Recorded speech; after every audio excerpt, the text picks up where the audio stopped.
Hello, and welcome to the latest in this series of conversations called Development Dialogues, brought to you by the UNDP's Crisis Bureau.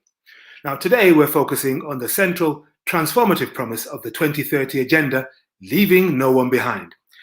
It's the mantra we hear both inside and outside the UN and the wider development community. But despite the tremendous energy devoted to that task, on current forecasts, 2.2 billion people, or 26% of the world's population, will still live in crisis and at-risk contexts by 2030.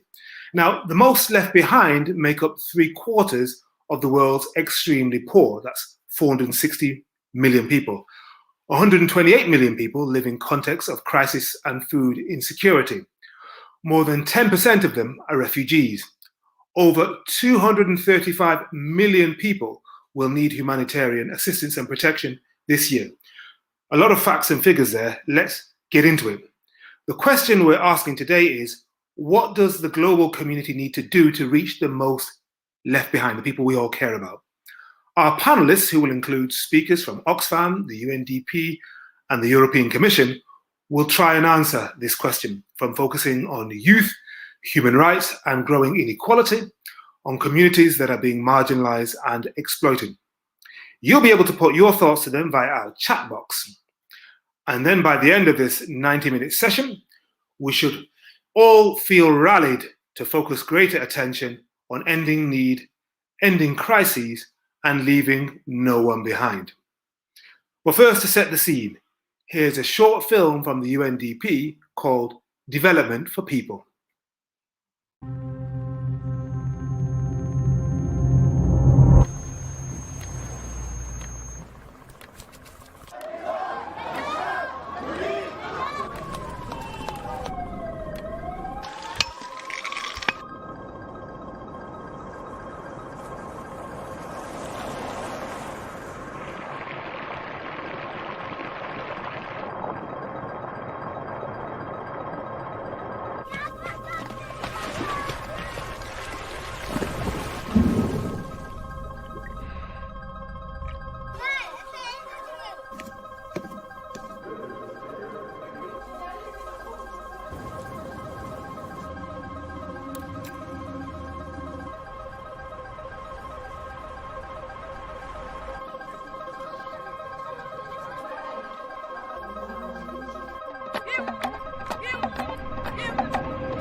So it's all about being human. So that sets us up very nicely for our first discussion, our first panel. And standing by to answer the question, where, why, and who are the most left behind are Lydia Zigomo, Regional Director, Global Director for Oxfam, and Dr. Jerome Eli, the Head of Forced Migration, the International Council of Voluntary Agencies. Lydia, first of all, now quite a background. The Oxfam International Global Programs Director, a human rights lawyer originally from Zimbabwe, 25 years experience of working in international development and humanitarian aid, a great range of skills covering women and children's rights, refugees, displaced people, civil society, constitutional law reforms. Lydia, a lot of experience to draw on there. Let's hear from you first of all. Thanks, Henry. I'm going to particularly just highlight women and youth.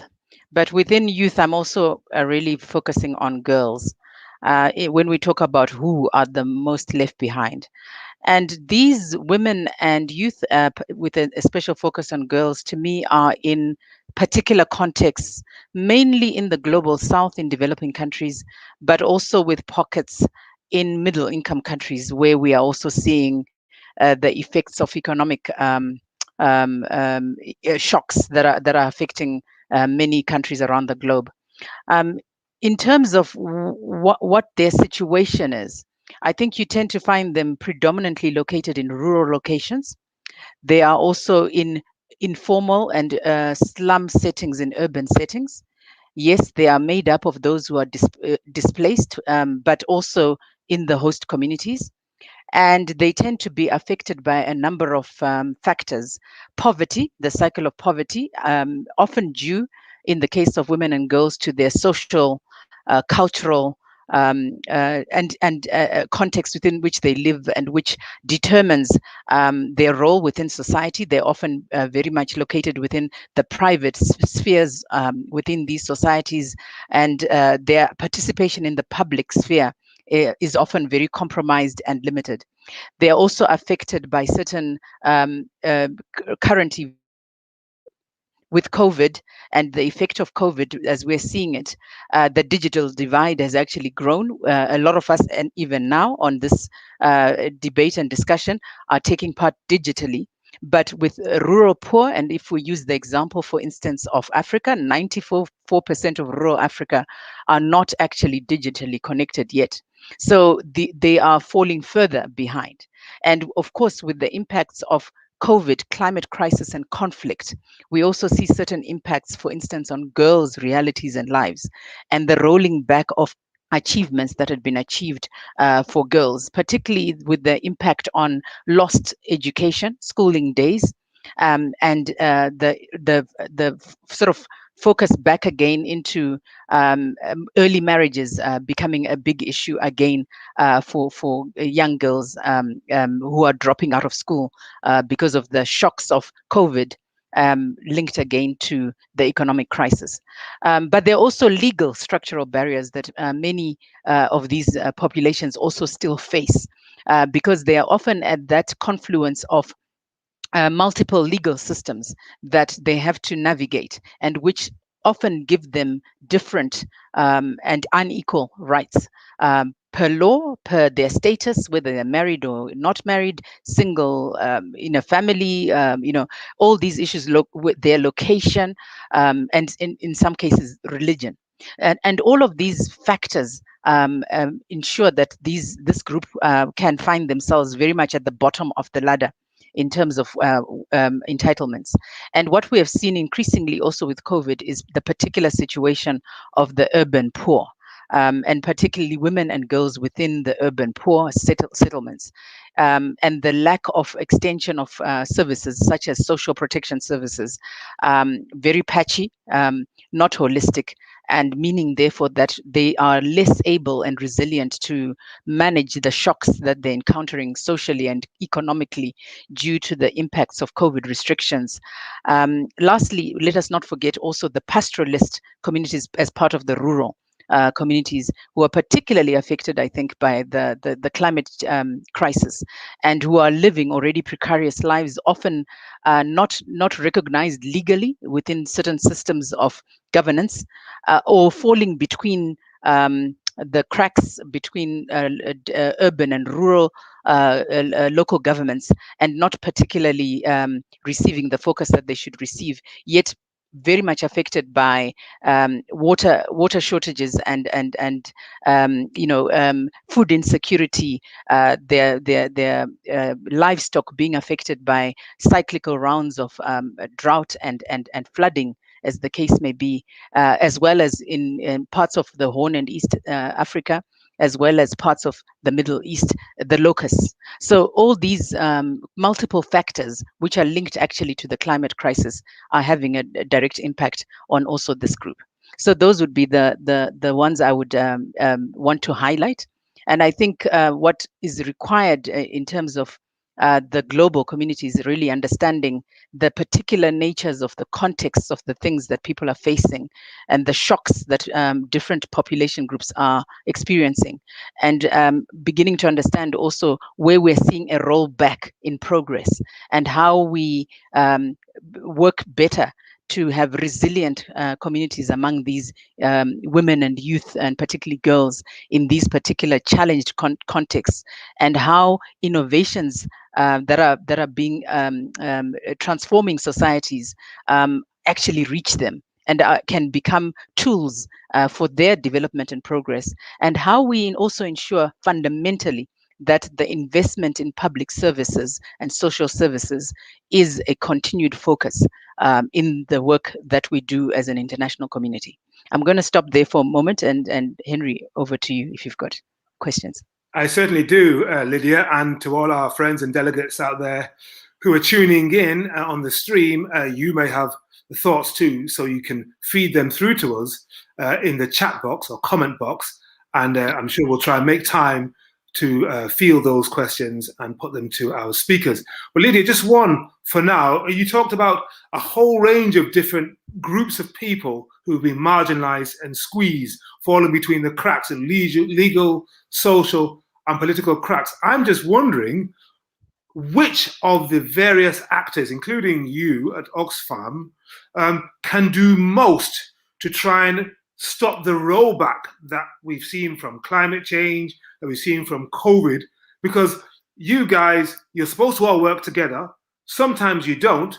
I'm just wondering what on earth you can do to stop people falling through the cracks or even fill those cracks. What can you do? I think that there's a specific a call, and actually it's provided for already in the SDGs, the Sustainable Development Goals, which is to really for the international community to work together across also not just international humanitarian development actors, but also with business, with governments and donors, and national, local, regional, continental civil society movements. Because I think partnership has to be the name of the game. We will not be able to reach those who are being left behind if partnership is not a central and core to the way in which we begin to assess what are the relative strengths of the different actors around the table. How do we bring them to the same table? And what is the lens through which they are looking at the problems and these groups that are being left behind? But also, what solutions can they offer from their expert backgrounds? Because what we've seen with particularly COVID has been the ability to work across the divide in quite a number of different sectors to find innovative solutions to the issues that we're confronting, development and humanitarian contexts.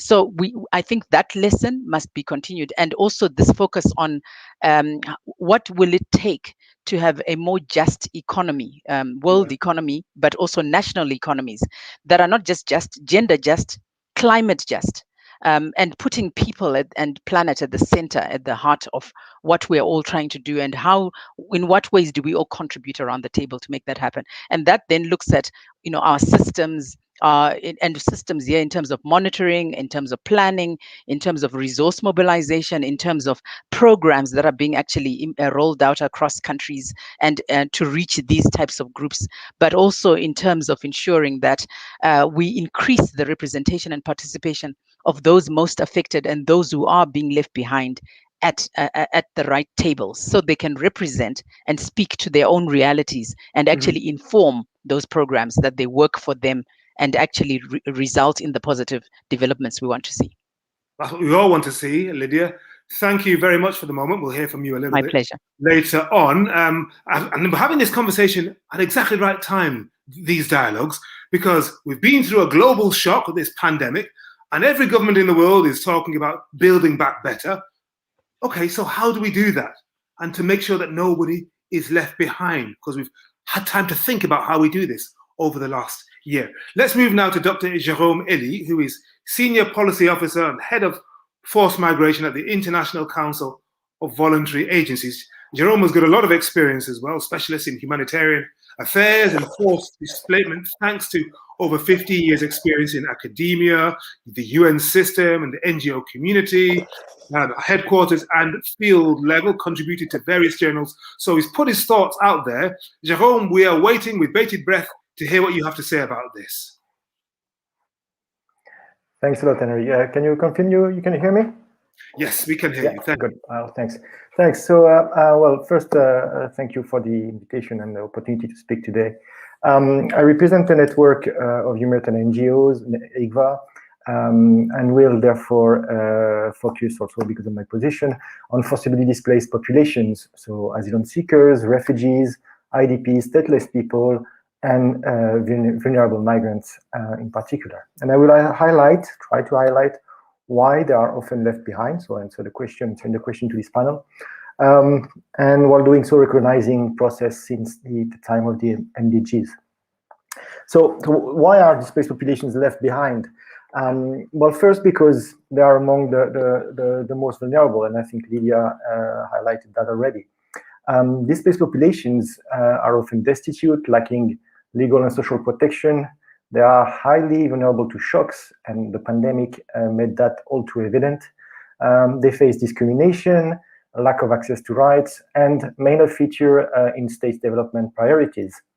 As a result, legal frameworks, policies, and administrative measures often restrict their opportunities to lead dignified lives, and also the opportunities to contribute to their host communities. So I would say, in a nutshell, an enabling environment is often lacking to allow them to thrive. There are signs of progress, however, and maybe hope. For example, I would cite the Global Compact on Refugees, which promotes an inclusion agenda that has proven its relevance during the pandemic, especially, of course, in the health sector. Displaced population are also often victims of geography. Of course, it's no secret that displacement usually occurs in developed situations, including countries affected by fragility, conflict, violence, and environmental disasters. And in those contexts, displaced populations often remain dependent on humanitarian support for extended period of time, without, again, opportunities to exercise their own agency. Here, the triple nexus can bring important contributions through more coherent programming among humanitarian, development, and peace actors. This we've been hearing for some time. There is, however, I think, still a need for those actors to understand each other's language systems and the challenges they face in crisis situation. I would argue that over the past years, we have seen progress. And I would also say that humanitarian actors have maybe made more efforts to adapt their ways of working to development approaches than the other way around. However, in certain political contexts, safeguarding principled humanitarian action means that independent humanitarian coordination has to be preserved, and that is something humanitarian actors insist on. Besides, it is important to remind that displaced populations are also present in middle-income and developed countries. So the principle of leaving no one behind also applies to those contexts, where displaced people may face obstacles to accessing their rights. And for example, too many developed countries still deny refugees the right to work, which I think is in contradiction with their SDG commitments. So coming back to the original question, second point is that displaced populations also fall behind because they are more or less invisible. And here I refer especially to the data issue. One of my history professors used to say, what is not recorded doesn't exist since it doesn't appear in the archives. There's no history written about. So to caricature a bit, this has been the fate of displaced populations in the SDG process for some time. Although a large number of SDGs, targets, and indicators are relevant to displaced populations, there was no specific indicator on displacement in the original framework. And as a result, for years, displaced populations were not measured, not counted, and not prioritized in achieving the SDGs. Important progress has been achieved over the past, I would say, 3 years at least, notably through increased efforts by UN agencies, statistical offices, and NGOs. The work of the expert group on refugee and IDP statistics is to be mentioned. Important. It has developed a common set of indicators to measure refugees' inclusion, for example, in host communities. It has also published international recommendations on IDP statistics. Nevertheless, building the evidence base is in itself a long-term challenge, of course, and there are still important limitations. Well, first of all, vulnerable and irregular migrants are still relatively left aside, and this is an issue. There is still also a lack of disaggregated data, and age, gender, socioeconomic, and other factors influence people's exposure to vulnerabilities and their chances, basically, with the SDGs. As the NGO Save the Children often argues in relation to displaced children, disaggregated data is essential for policymakers to make better decisions and understand why groups are falling behind. Disaggregated data is also crucial to facilitate inclusiveness as well as accountability and advocacy. And finally, coming to the end of my intervention, I want to bring another important factor here is some kind of reality check. Filling the evidence gap can only happen if displaced populations agree to be seen and consent to be surveyed.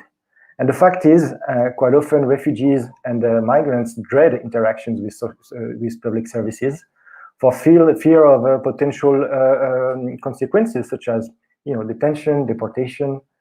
The issue of invisibility is strongly linked to the issue of trust and rights.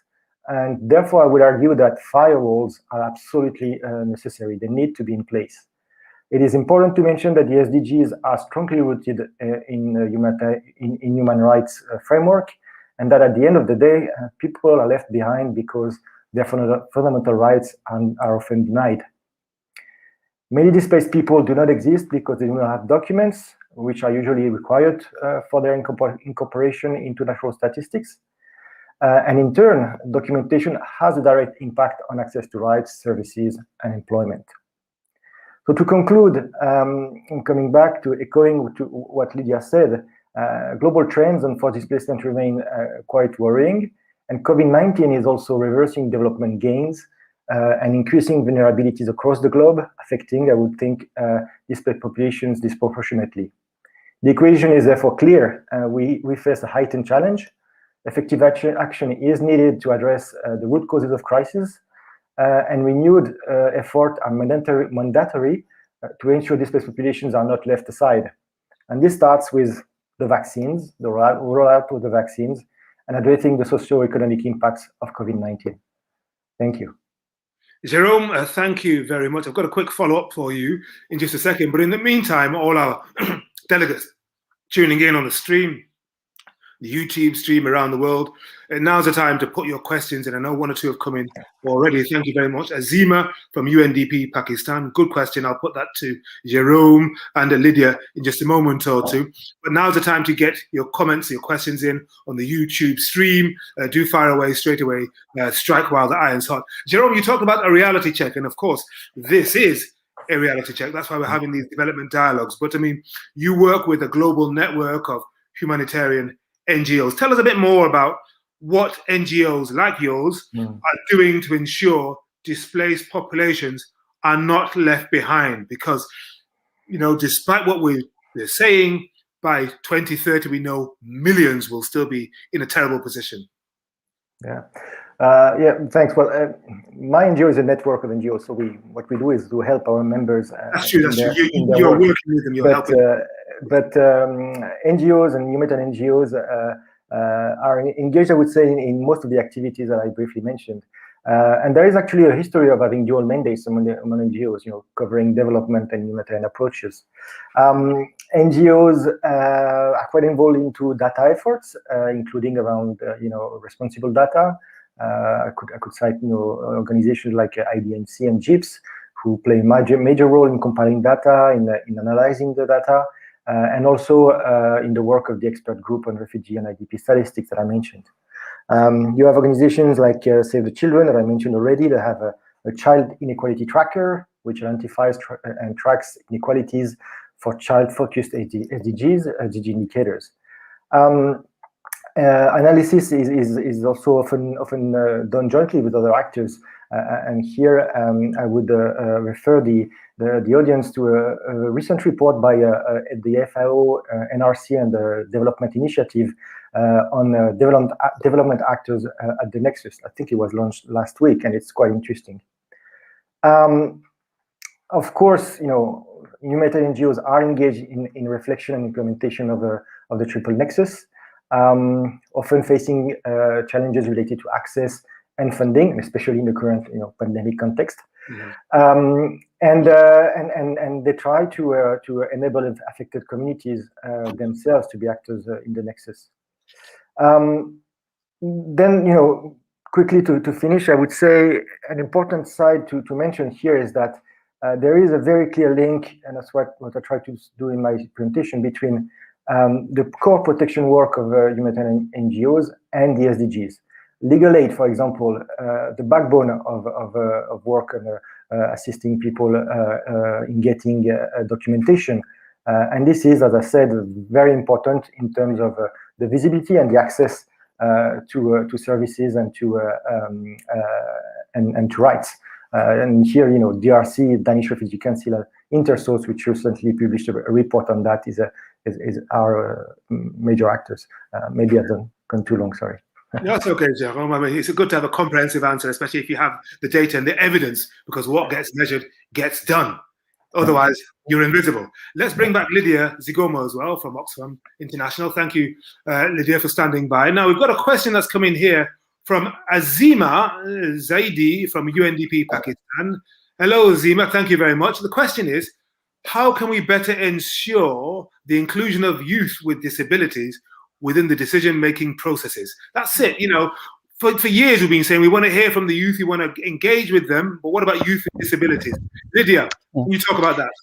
A very good question, and it was actually on my list, so thank you for coming back again to me. Yes, I think youth with disabilities and even women with disabilities is a particular area where we do need to ensure that when we're talking about the poor, rural and urban people who are being left behind within the developments which are taking place, we pay special attention to those who are more invisible because of the nature of their circumstances, and particularly people living with disabilities and youth with disabilities need particular focus, because what we tend to find is that due to cultural reasons and social reasons, they may, just as Jerome was talking about, with many displaced populations, be invisible to policymakers. And the importance of ensuring that we're not speaking on behalf of this group is of particular essence. So in my opinion, I think it's also about ensuring that we're looking at who's at the table, and ensuring that those groups that are particularly vulnerable and therefore living in very much the private spheres are brought out and made more visible. And it again links to the point that Jerome was making about what you measure. So we need to measure participation and representation, and who is doing that on behalf of others, or who's doing it for themselves. And we also need to measure how many of their issues are actually making it into policies and into programs and are being backed by the necessary resources to make them implementable. So yes, youth with disabilities has to be a particular focus going forward, and a renewed focus going forward. I would agree with that. Yeah, let me put that to Jerome. I mean, you sit at the heart of a network of very active voluntary agencies, but can you say that some of your members have successfully integrated the voices of disabled or youth with disabilities? I mean, when I think back to my own father's views on disability when I was growing up, and this is in the UK going back many years, and he saw a person with disabilities on the street, he said, well, they're lucky they're in this country, because back home, this person would be disregarded completely. Nobody would listen to them. Yeah, well, we have members that are, focusing on those population groups. For example, HI is one of those NGOs. We also collaborate, and I think there's another network that I want to mention that is actually much better placed and does much better work on those issues, which is the International Disability Alliance, which is a huge network of NGOs and obviously focusing on this on those issues. And they, for example, last year or 2 years ago, worked to develop with the Interagency Standing Committee guidelines on the inclusion of persons with disabilities in humanitarian context. I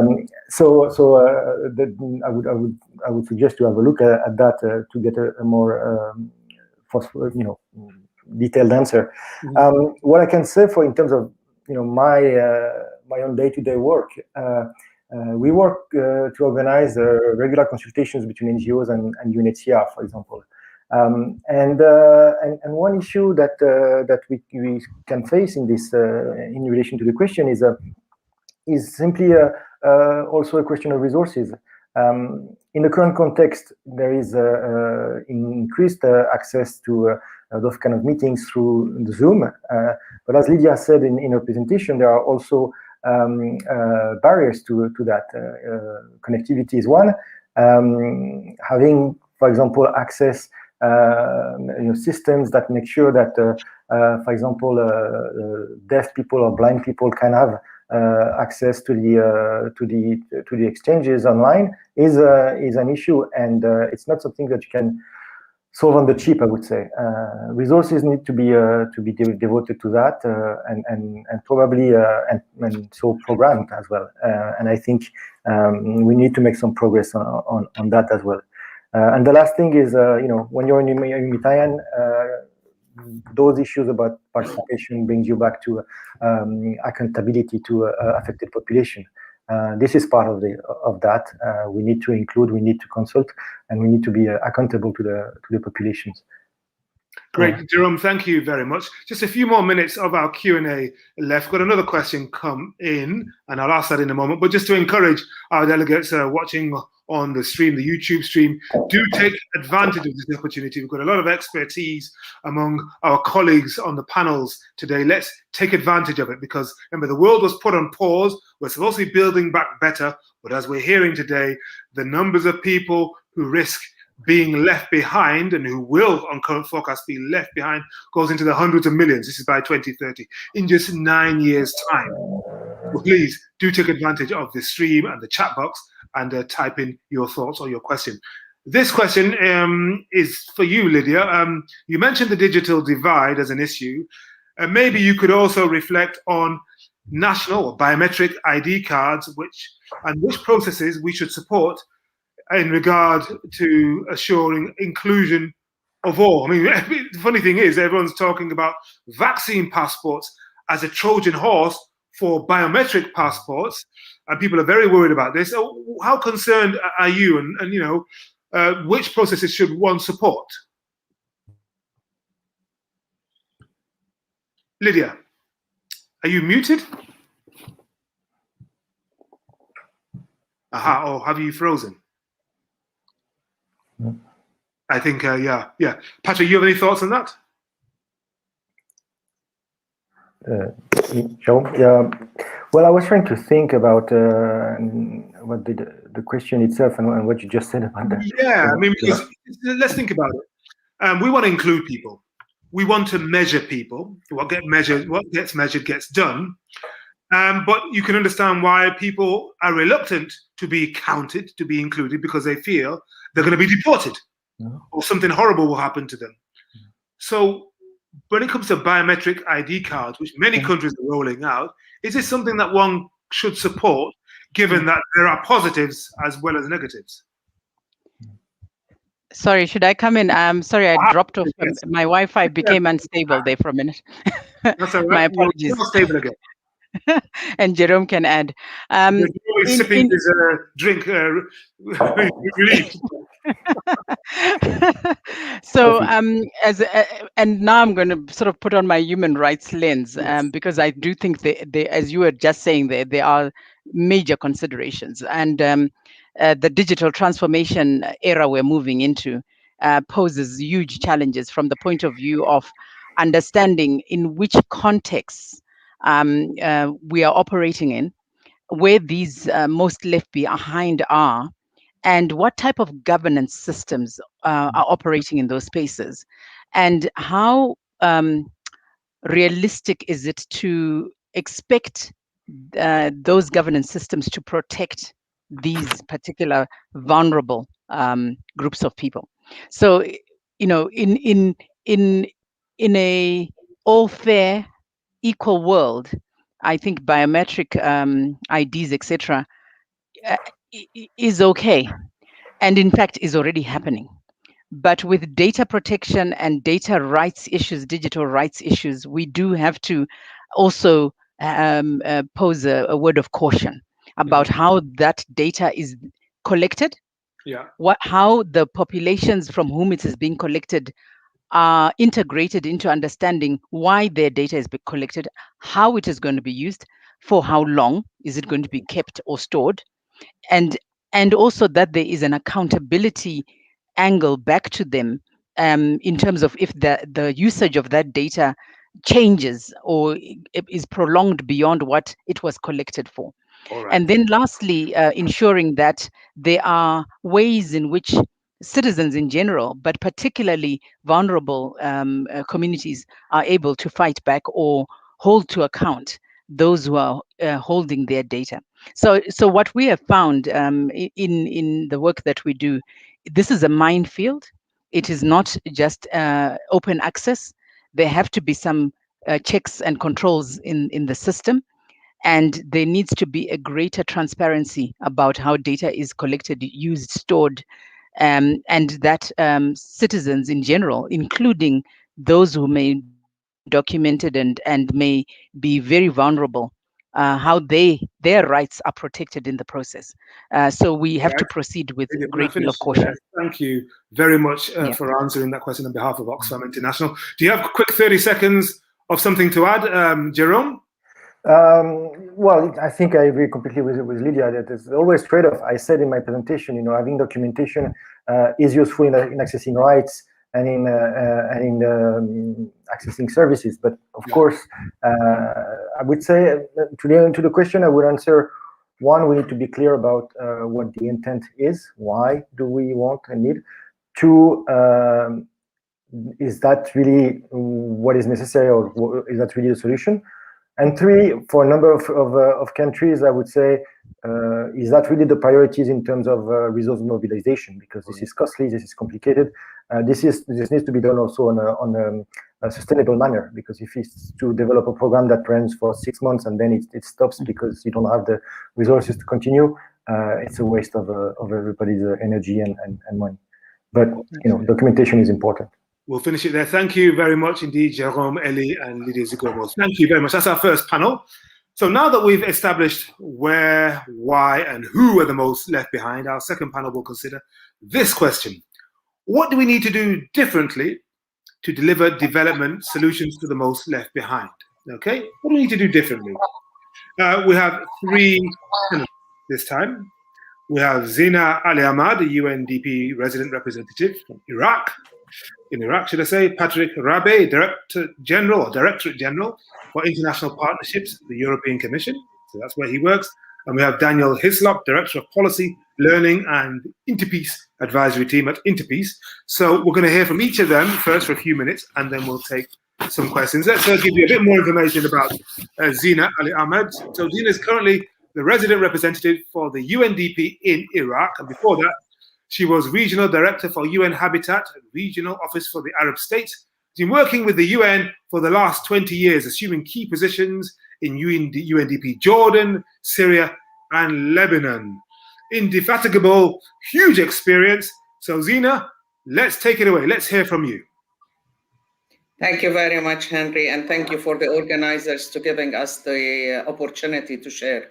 If we can do, please, the presentation, and then we will have a very brief video. Can we put on the presentation, please?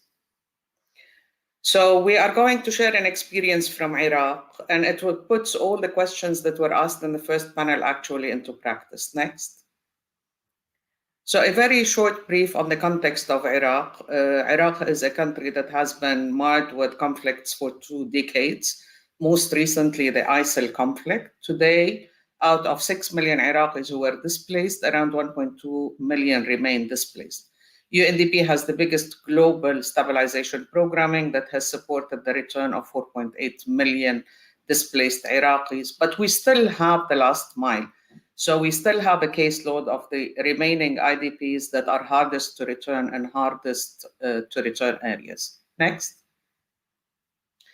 We've done an assessment and we continue to do perception surveys on what are the main obstacles to return. And many of these revolve around historic and religious grievances, local and tribal conflicts, collective guilt, the severe trauma that has also been affecting the host community, security, lack of documentation, destroyed shelter, etc., lack of livelihoods opportunities. Next. So we've been concentrating on one group of the hardest to return population, which is the ISIL perceived affiliated families.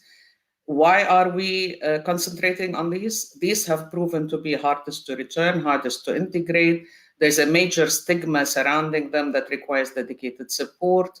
The majority of the caseload of the ISIL perceived affiliated families are displaced women and children, and they are at additional challenges such as sexual exploitation. And if we do not look at this caseload, actually, we think that this is the next ISIL generation. Next. So we've launched a program that looks at community-based reconciliation and reintegration of these families, and it's anchored around a main strategy that has a clear definition of the caseload, both of the returnees as well as the host communities. We do a minimum set of required assessments and analysis that looks at perception surveys, livelihoods frameworks, etc. And we look at one area so that we can look at an area-based integrated approach where we do community preparedness, community engagement, dialogue, outreach, advocacy. This is all coupled with community-based reintegration. So we have a case management system for the participants and the specific needs groups. We look also at stabilization activities, so access to housing, to shelter, access to community infrastructure services, and we also link it to the local governance piece structures that we have established, we and other partners have established at the local level, as well as to national policies. Next. The program was launched in 2020. Our current target is 9,000 families in 9 areas across 4 governorates that were occupied by ISIL. One major issue is that the whole process is locally led and locally owned. So our local peace structures that have been established by UNDP facilitate returns, follow up, we promote interreligious and ethnic tolerance, we resolve local conflicts as they arise, and we respond to community needs. And all of this is monitored and evaluated through assessments and perception studies. Next. We've had impact so far. We've been able to return around 2,000 families to 4 communities and the different governorates, and we're going forward with more, as I said, in the next few years.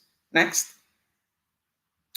This is all coupled with a spearheaded joint approach that UNDP has done on the return of ISIL perceived affiliated families.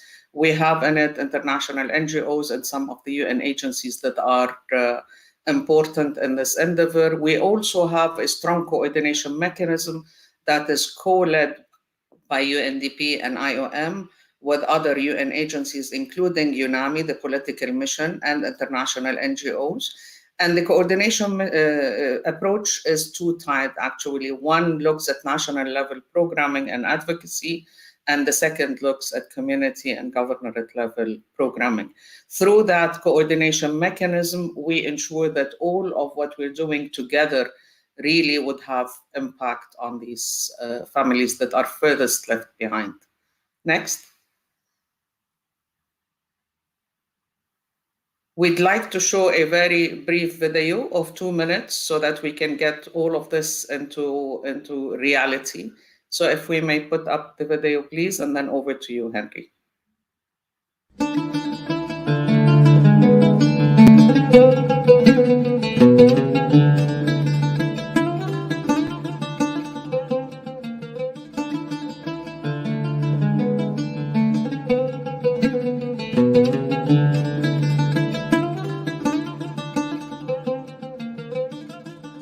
واحد طلعنا من الحبانية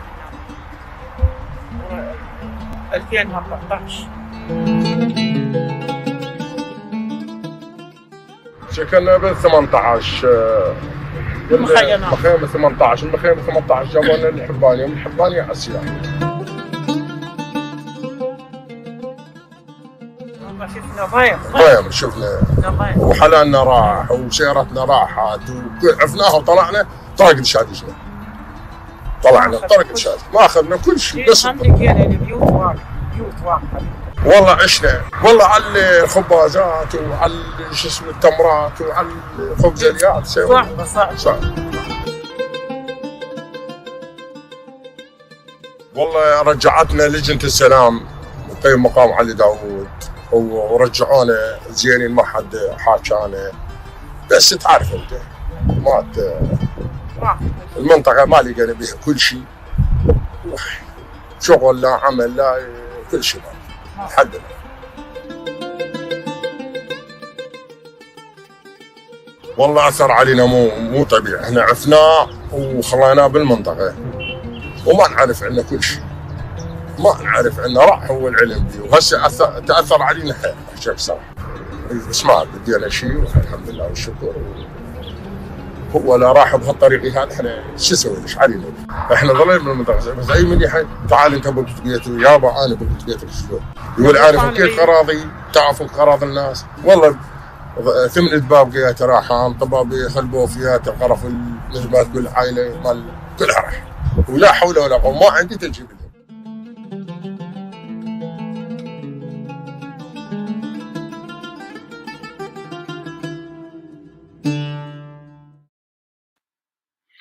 Thanks very much for that contribution, Zina, and for that video. Very, very powerful to hear those voices. But, you know, families perceived to be affiliated with ISIL don't get much sympathy, you know, anywhere in the world.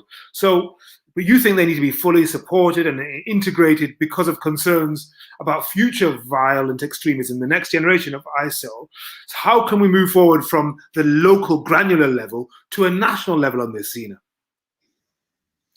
Actually, this is a very good question. Thank you very much, Henry. All of what we're doing at the local level will not bear impact, huge impact, at the country level if we do not link it at the national level. There was an assessment that we have done on the impact of COVID and the fiscal crisis on social cohesion in the country. And one of the policy recommendations actually was that there has to be a concerted effort to work at the national level if we are really to move beyond anything that is related to violent extremism and radicalization in Iraq.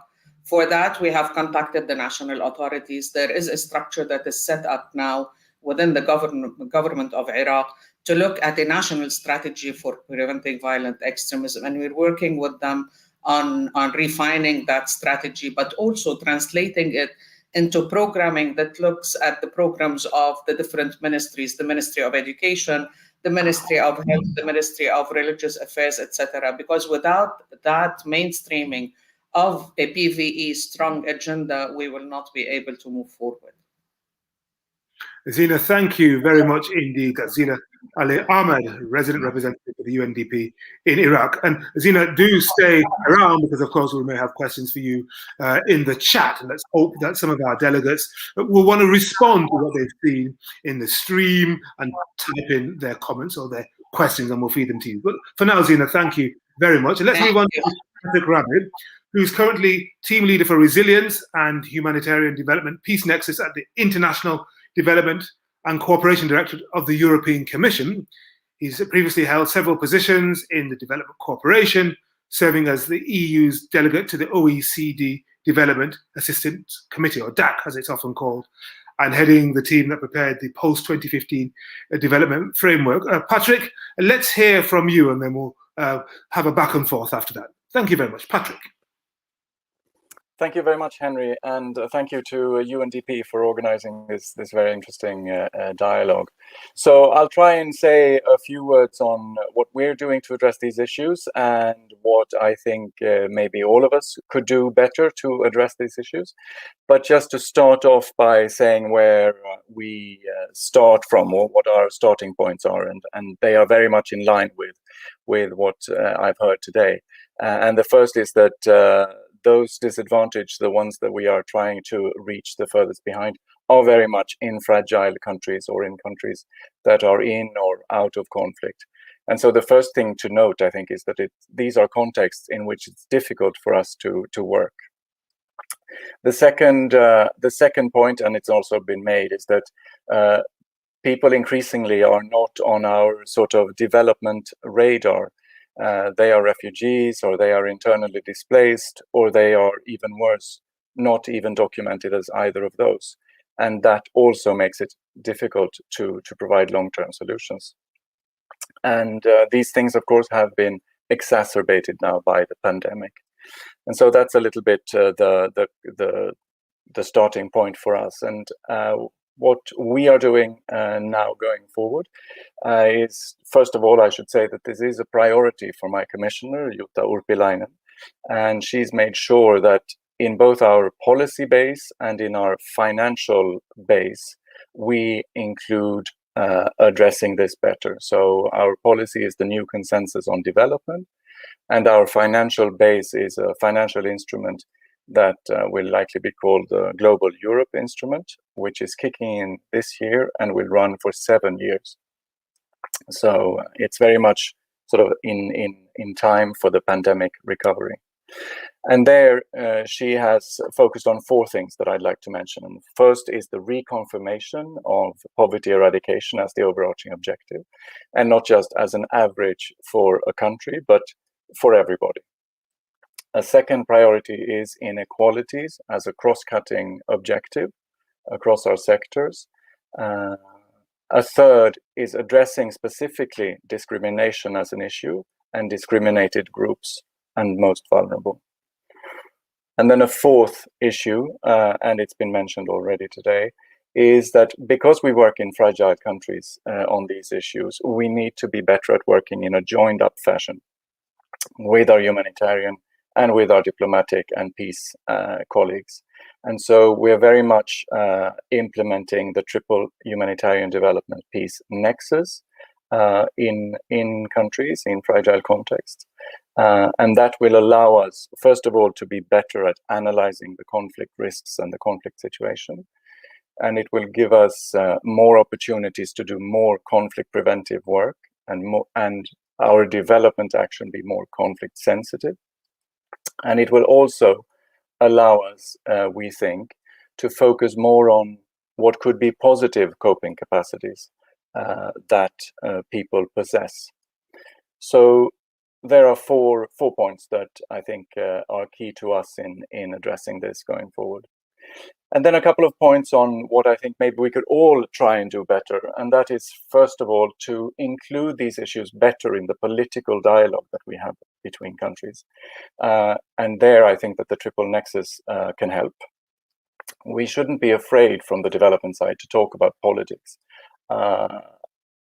Many of these problems and these people require political solutions, not just development solutions. So we need to work very closely with our diplomatic colleagues on these things, and we need to make sure that they include these issues in their dialogue.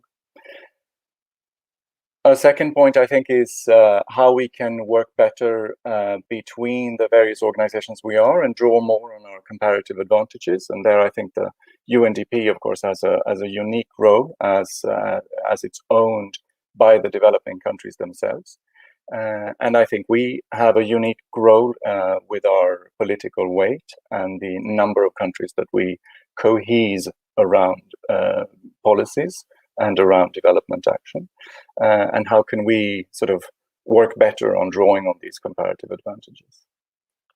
A third item, I think, is to work more upstream. There is in development cooperation, or has been for a long time, a very good focus on evaluation. And many of us had or still have sort of requirements to set aside in development projects a certain percentage for doing evaluations at the end. And I think it would be good if we could do something similar at the beginning, so that we analyze the situation, the context, the conflict risks or conflict situation beforehand. That will allow us to find better solutions and to be more conflict sensitive and conflict preventive. And a fourth topic, and it's also been mentioned today, which I wanted to raise, is statistics. The finer we can look at statistics, both in terms of country statistics, but also in terms of our own ODA statistics, the more we can target those most vulnerable groups and those most disadvantaged. And here I think there is a lot of work that we can do together. Those were my points. Thank you very much. Thank you very much for that, Patrick. Do stay with me for a quick follow-up. You mentioned the 4-point plan of your commissioner and the supplementary point. And I'm just wondering, and that's good because, of course, you're attempting to answer that question, what do we need to do differently? And I'm just wondering how long you will give it before you know whether or not the new approach is succeeding or failing? What are the indicators you'll be looking for to see whether or not you're doing better at addressing the key thing that drives us all, leaving no one behind? Because it's great to have the new approach, but it has to be work. It has to work. How will you know that it's working? How much time will you give yourself when measuring this? Thank you. Good question. I think maybe I'll say that, you know, the EU, we're a big operator, and I think that's good in many ways. We're also a rather complicated operator because we have sort of an ownership of 27 member states behind us, which means we're not necessarily the quickest around town. So we have a budget that is allocated to us for 7 years.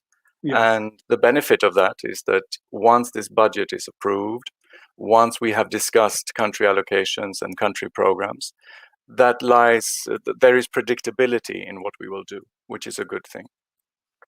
So the concern might be, I don't know if a 7-year frame is my answer to you. We have a midterm review after 4 years of that. And that, I think, is kind of the perspectives we're looking at. And of course, all of this is sort of with the backdrop of the Agenda 2030 and the year 2030 as a target year for all of us. Great. Patrick, I just had an image in my mind of the tanker going up the Suez Canal. You know you're too big to get through, but because you've told yourself, I've got to keep going for 7 years, I have to keep going up the Suez, even though I know I'm going to get stuck halfway through. But I'm glad you're not being that tanker. Thank you very much indeed. Let's move on to our third speaker in this panel, who is Daniel Hislock. And Daniel's Director of Policy Learning and the Interpeace Advisory Team. He leads Interpeace's learning and policy agenda, and it aims to improve knowledge of effective peace building and inform better international peacekeeping policy. And he joined Interpeace in early 2018. He's got a lot of experience, as do all our speakers today. So let's hear what he has to say. Daniel, it's about doing things differently. What do you suggest? Great. Thank you, Henry, for that intro. And thanks to all the panelists and listeners for joining, and for UNDP to putting this event on. I mean, before I tell you what I think we should do differently, I should tell you a little bit about Interpeace very quickly. Interpeace is an international peacebuilding organization that predominantly works through local actors and through locals in various conflict-affected places around the world. So I think before we ask the question of what should we do differently, I think it's important to reflect on what have we done differently in the past 5-10 years, especially from an international community point of view. And I think if you look at what's happened in the past 5 years, it's actually a lot of positive change. And I think it's important to start with the positive and to recognize the positive. I mean, I think the first thing is that we now really recognize the centrality of violence and conflict for development. You know, this was not on the agenda around the MDGs. We've learned that lesson. I think we also recognize that we face a much more complex risk environment, that the nature of multidimensional risk, the nature of globalization, the fact of climate change, you know, this has huge consequences for conflict and how we work. And I think that's a really strong recognition. And then I think if you look at the policy environment, you know, I think there's a lot of bright spots there. I mean, you know, it's been mentioned several times by the other panelists, but the progress around the humanitarian development peace nexus and the OECD DAC recommendation, it's very significant. The Sustaining Peace Agenda, SDG 16, the WHS commitments, all the commitments around localization, those are all very positive changes. And I think they really do recognize the need for the international system to actually change the way that it works, and to really better deliver on needs at the local level. But I think we do need to ask the question of, are we actually really becoming better at delivering on those needs? You know, is there actually more local ownership, leadership and development and peace building than, say, 5 years ago? Have unintended negative consequences actually gone down? And I think when you look at the facts on that, it's not necessarily a great story. We know all the figures and we can rattle them off. I mean, the figures around localization is a common one. that the Grand Bargain had this big target to say that 25% of aid would go to local actors, and we know that that's staggering at about 3%. We know from the humanitarian human accountability progress report, I should say, that there's been no progress in the last 3 years on the unintended consequences indicator. There was a group called 3IE. It's done a very large evaluation, systemic evaluation of aid in conflict-affected settings. It basically looked at 200 different evaluations and found that what the evidence says is that aid in conflict zones is more likely to exacerbate conflict than to improve it. And so what you're seeing there is a really, I think, pretty strong evidence of a pretty systemic fundamental failure of conflict sensitivity in the development sector, especially in conflict-affected settings. And this is something, as a peace-building organization, we're very cognizant of. It's what our local partners tell us all the time. And I think you just need to look at the very high-level international failures that have occurred in very recent memory. I mean, the Ebola response in the Eastern DRC, which Interpeace had worked on, was a very, I think, sad example of conflict-insensitive approaches. I think that much of the international stabilization response in the Sahel is also another example of that. And I think the issues are very similar. The international responses are too top-down. They're not conflict-sensitive. They're not inclusive of the local people.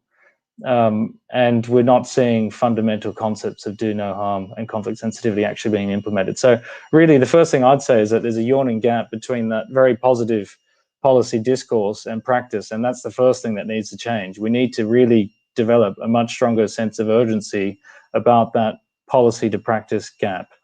And so what I might just do now framing that, is just sort of talk a little bit about what I think we need to do differently at a conceptual level and how we need to change our thinking. And I think the first one is we need to focus on capacities and strengths, not just fragility. And it was interesting because Patrick sort of touched on this in his comments, but I think far too much of international thinking, and especially when it comes to peace and conflict, is fixated on the fragility element. We're part of these UNDP series. I mean, fragility is the running red thread. And that's good that we're focusing on that, but there's also this concept of resilience. There's also the need to look at what's functioning, what's working, what are the local capacities that are actually present, and how to leverage those. And there's lots of different examples that I think that already exist of interesting, innovative programming that different organizations have done to do this. Interpeace has programming in Libya where, very early on, immediately after the conflict, I think we recognized, like a lot of other actors, that yes, there was a lot of violence in Libya, but there was also a lot of capacity. There were also a lot of relatively peaceful areas, and that actually what you could do is build out islands of peace rather than just focusing on the most violent areas and going to where it's burning. Go to the more peaceful areas and build out and make those areas more stable and peaceful, and make those islands grow out and crowd out the rest of the violence. And that's a very different type of approach to how a lot of the international thinking currently is geared. We're very geared towards the negative and not really so much on the positive. So I think that's a mindset shift that's required. I also think that we need to change the way that we think about peace. And it's been mentioned a few different times by the other panelists. I mean, it really comes up very often on the nexus. And we find that this is quite a barrier, a blockage in terms of how a lot of humanitarian development actors think of peace. There's a tendency to think of what we would call the big P part of peace. The high level politics, the mediation, the track one negotiation, the intensely political work that is associated with high level peacemaking. And of course, that's a big part of peace building and peacemaking. But there's also the little p. There's the social cohesion work. There's the strengthening of trust between different groups, between state and society. There's addressing the dynamics of exclusion. And development and humanitarian actors can profoundly impact that little p through their work. And a lot of how they do that is through the how of that work. And I think that's where we're so often getting bogged down, is thinking of peace is all about the big P. But what we're often saying is that actually so often it's about the small p, and that we need to improve and be much more intentional about that small p. I think it's also about changing our mindsets about mandates. I think we need to become much more problem-driven and less mandate-driven. And I think just finally, it's just to get more practical. I think we need to fundamentally change how we work at the programmatic level, at the operational level. I've talked about conflict sensitivity and the failures around that. What Interpeace is trying to articulate is a concept that's much more forward-leaning that we call peace responsiveness. This is very analogous between the difference between gender sensitivity and gender responsiveness. It's a much more intentional attempt at trying to influence the conflict dynamics, and a lot of that work and a lot of the changes that are required to make that work is at the programmatic level. It's at the program design level. That's really where the rubber hits the road, and it's really trying to get much larger actors and more traditional development humanitarian actors to think about how their technical interventions can influence peace. A lot of that work is not necessarily that expensive. It's not necessarily that time consuming. We're talking about pretty small changes often, but it can be really profound for the small p part of how development and humanitarian work can occur. And just finally, I think it's important to highlight that that's also increasingly critical for the effectiveness part of the equation. It's very hard for technical development interventions to be effective if they're not conflict sensitive, and I think a lot of the examples around the recent health responses are pretty illustrative of that. But I'll end my comments there. Great. Thank you very much, Daniel. Stay there and we'll see if we can flesh out one or two of those themes initially with you and then with our other two speakers. And if we have any comments come in, we'll see if we can answer those too. And I'm thinking, I'm trying to respond to your appeal for a mindset shift, big P's and little P's, and trying to develop a little island. Well, if you've got a little island of positivity and cohesion, help that radiate outwards and concentrate on that and build it out. Can you think of any examples where that's been done? Because I'm just thinking about some of the big conflict zones around the world at the moment, and to see where actors have managed to do that, focusing on some positivity or an island of positivity in a conflict zone and building outwards from that instead of focusing on all the chaos and the mayhem where things aren't working. So Henry, this is going to sound like a cop-out, but I think because this is not how we're geared to think, that has not been scaled up. I mean, a lot of the efforts that organizations like Interpeace, but others have done to try and work in this way have not been at the required scale, I would argue, to make those changes. I'll give you one example. I think in Mali right now, I think there is some very interesting thinking going on in terms of recognizing the strategic mistake of the international stabilization response, which was very fixated on the north at the beginning of the conflict, when everything was burning, and a lot of people now recognize in that international response you might speak to that it's actually the opportunity to stabilize and build peace in Mali was in the center, and that opportunity was lost because of the focus in the north, on the burn, and the same thing exists now arguably in the south. And there are a lot of people in MINUSMA, in the donor level, who are actually trying to make really positive changes to think more strategically about where the international response can be better deployed to work on the areas that are relatively peaceful, that can be stabilized and that can be grown out, rather than constantly doing these quick impact projects that are in burning areas that are not going to be terribly effective. All right.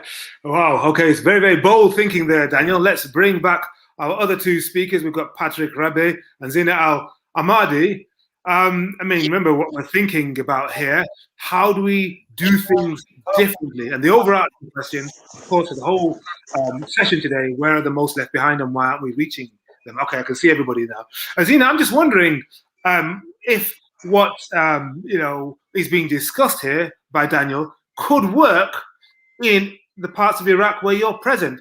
So the big P and the little p, and concentrating a little more time and effort on the positive things, the cohesion that's going on, and trying to build outwards instead of fighting fires in some of the most difficult areas. Could that work? Thank you, Henry. Actually, I wanted to raise my hand when Daniel was speaking about showcasing positive examples. And I was thinking about how we actually prioritize the areas that we want to work in. And what we do in Iraq actually with our stabilization work, but also with our ISIL perceived affiliation work, is to look at the positive experiences where something has actually succeeded and amplify that so that we can transfer that knowledge into an area where we are starting now. So part of it, maybe not systematically, Daniel, but part of it actually makes a lot of sense, because if we can tell a tribe in one area that another tribe has agreed to the getting back of the families, it is sort of a peace incentive. And this is a peace dividend that you would also be getting when you're taking them back. So this type of work is actually what we're doing. It's number two in Iraq. We have been very much with the international community concentrating on the areas that have been destroyed almost totally by ISIL over the last years when it was occupied. But now we have rolled out what we call, that is our program on stabilization. And now we've rolled out another program that is called preventive stabilization, because we are really worried that other areas out of poverty rather than out of ISIL conflict would go the path of conflict. So we are working in the other communities that are less fortunate, if I may say, so that we can balance this. One is called stabilization and has succeeded tremendously, and the other is what we're calling preventive stabilization. So we're being a little bit innovative, let me say. But Daniel, I like very much the idea, and thanks, Henry, for asking us this question. I'm wondering if Patrick from the European Commission also likes it. Are you, this huge EU tanker, the European Commission tanker, nimble enough to adapt to the shift in mindset that Daniel and others think you should adopt? I hope so, because it's very much the change that we're working on from my unit. But it's true that, as was said, a lot of our development colleagues are looking at what is not working, how can we address that, and how quickly can we get to a development project that addresses that problem. So I think it's a cultural shift and a mind change that needs to take place in terms of working more on finding those positive islands or those positive coping capacities that I mentioned in what we do. But yeah, and whether we are nimble enough, I don't know, but we are definitely trying to set our programming in these fragile contexts in a different way. We're introducing conflict analysis as a necessary part of our programming process, so that we will know what do no harm and what conflict sensitivity could mean in each of those contexts. Yeah, I like this. Yes, Patrick, I mean, because I think Daniel said something else about conflicts being exacerbated by the kinds of programs some of the big actors are putting in. How front of mind is that for you? Because, of course, doctors say first do no harm. The same should go for development actors, do no harm. And if you, because of your mantra, continue to fund or continue to push agendas, even when you can see it's not working, I mean, that's terrible, isn't it? It is, and we're definitely trying to address that. So we are trying in all fragile contexts to have an analysis at the start of our programming that will enable us to be more conflict sensitive, to know where the limits go for do no harm. But I'm sure we are not quite there yet, and I'm sure in the past we've done some sins, and that's why it's good to have organizations like Interpeace to tell that to you. Okay, just looking at a bit of response here. This is from the Civil Society Platform for Peace Building and State Building. Good to hear all speakers emphasize the need for a focus on conflict sensitivity and work toward prevention of conflicts, and this requires a holistic and local approach, building indeed on existing pockets of resilience. But is there the political will to invest resources to support local partners and local peace builders? Daniel, do you think, I'm guessing you think the political will may not be there, Daniel, from your previous remarks, but you can surprise me. What do you say? Oh, well, I actually, maybe I will surprise you. I think there is political will. I think this is the dilemma is actually the connection between that political will and the doing. And so persistently, these agendas seem to be undermined by the bureaucracy, by the rules, by the incentives that exist, several levels of bureaucracy down, to basically not be more localized, or to not be more conflict sensitive, or to not be more long-term oriented, or whatever it is. I mean, one thing I would say, I mean, just on a practical note, picking up the last thread of the discussion, is, it's very interesting what Patrick was saying, I think, about front-ending some of the evaluation money to better understand at the beginning, at the program design phase, how resources should be allocated. And, that's potentially a very profound change in the way in which, in a kind of very practical way, in which how a lot of development programming is actually designed and commissioned. And one thing that we know from a lot of our peace building work is there's the resources required to, at the beginning of a program design phase, because we do conflict mapping and peace mapping.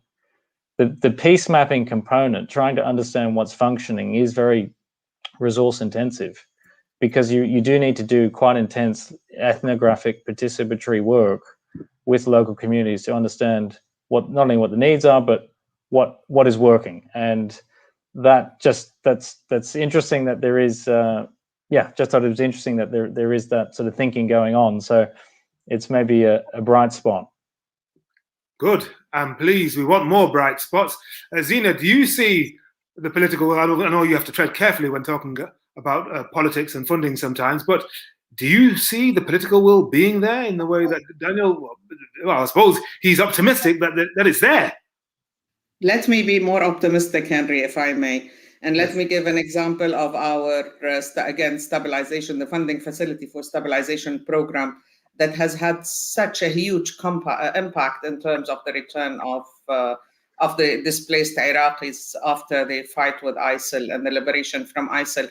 That is a program that is funded to the order of a little bit more than $1.3 billion from 27 donors.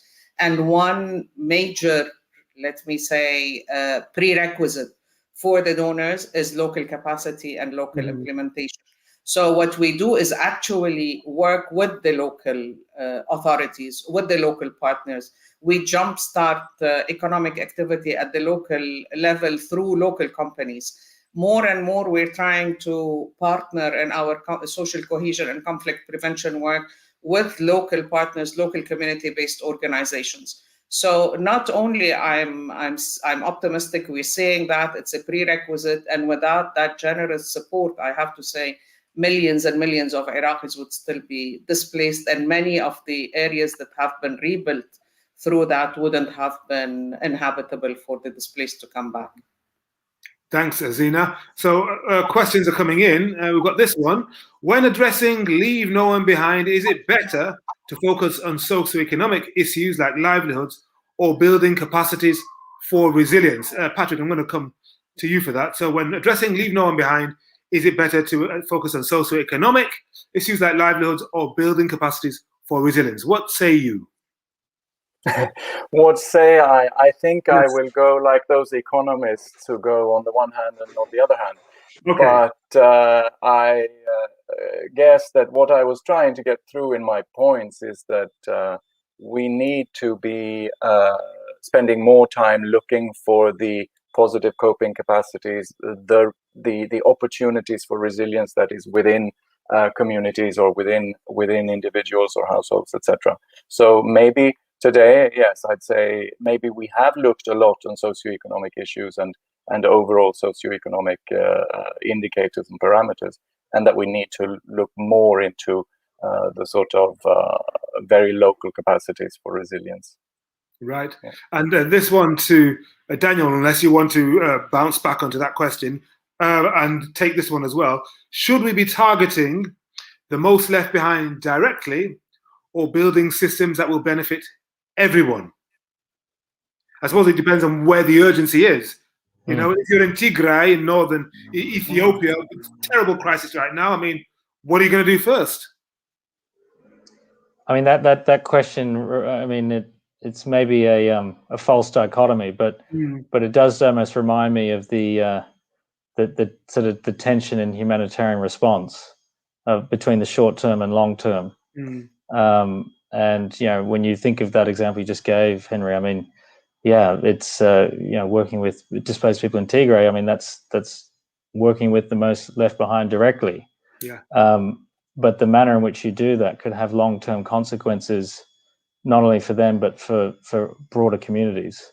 So I don't know if we need to create a kind of dichotomy of this is what we do and this is what we don't do. I think for me the key thing is to transform how we work, not necessarily what we work on. And I think that's where there's a lot of we talk a lot about complementarity, and I think that those issues are important, but I think there's a tendency to still think that, okay, community engagement, we should give that to UNICEF. Okay, we give technical health to WHO because a health actor, and then we give the development to UNDP, and then we hand the keys to IOM on migration issues. And I think what that does is create more of the siloing that is actually partly at the center of a lot of the problems that I think have been recognized, and that there's a lot of collective discussion around. And I think what a more problem-driven lens, more locally oriented, context-driven lens does is just you focus on the problem, and then whichever actors are relevant to that problem then help work on that problem, rather than this sort of very mandate-driven type of lens. And I think those sorts of questions and dichotomies actually do kind of I think start to get people thinking, at least in an international space, of who should be doing what and when should they be doing it. And I don't know if that's actually a helpful way of structuring our thinking. Okay. All right. Coming toward the end of our panel, and it's been a very good and engaging panel. Thank you very much for those questions and for your answers, panelists. You've been tested, I think. Here's another question that's come in. This is for you, Zina. How can the UNDP, as a government partner, reach those people left behind directly in case the government has no interest in including them? And this goes to the heart of much of this. I know people who don't feel there is a contract between themselves and the government. In highly developed societies, we've got this notion that the government is of the people, for the people, by the people. But in some places, that's not the case at all. Governments don't even consider their people largely, unless they're really influential. So what about how you work in those contexts? Let me say that when we started to speak about the ISIL perceived affiliated families, I've been in Iraq for 2 years now. No one from the government even wanted to hear about it. No one from the local community, no one from the military wanted to hear about it. And I have to say, a lot of advocacy, a lot of working with the communities, a lot of lobbying with the government.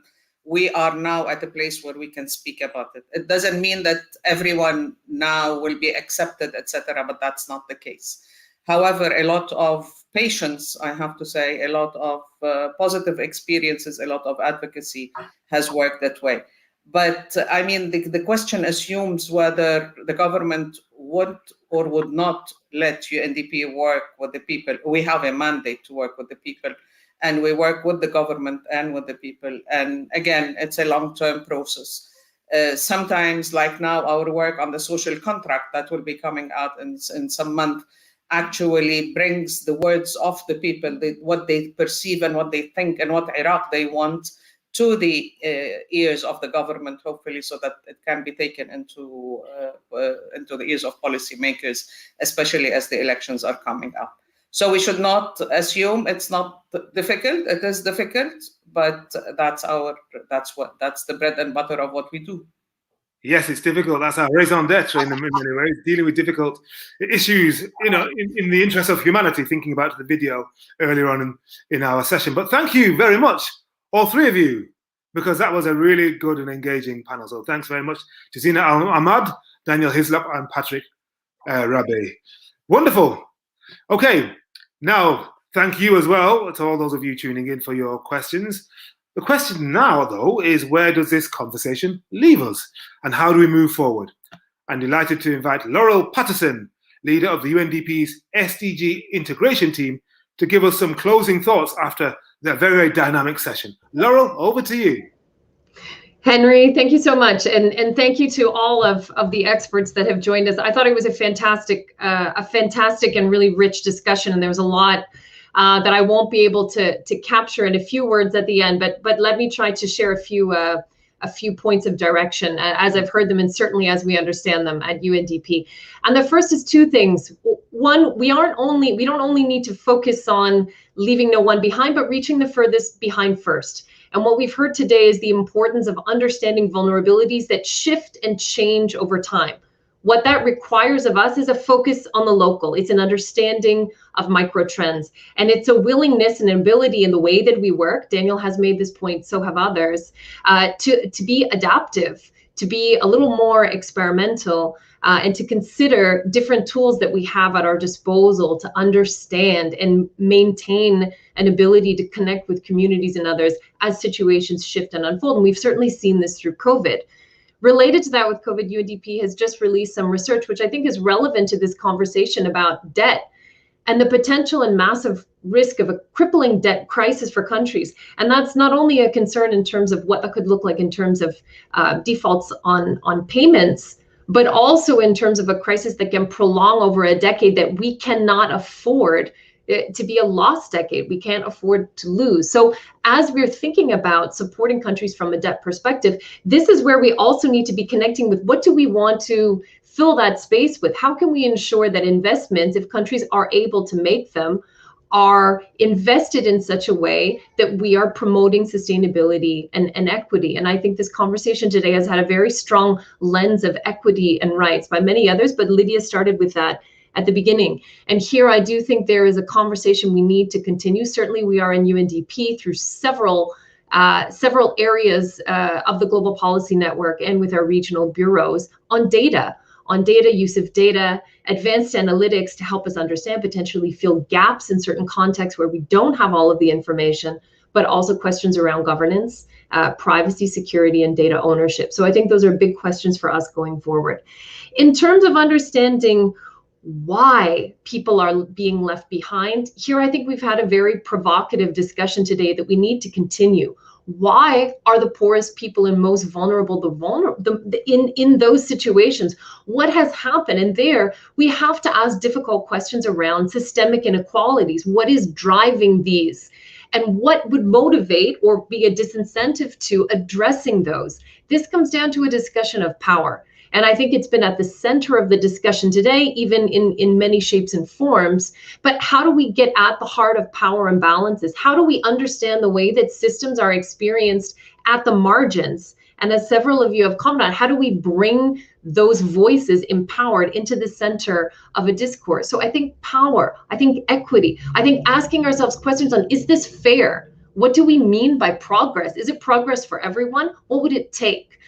These are some of the questions that I think we need to continue to ask ourselves. And I agree very much with what Daniel had said. This is primarily taking forward a dialogue that does need to focus on the how.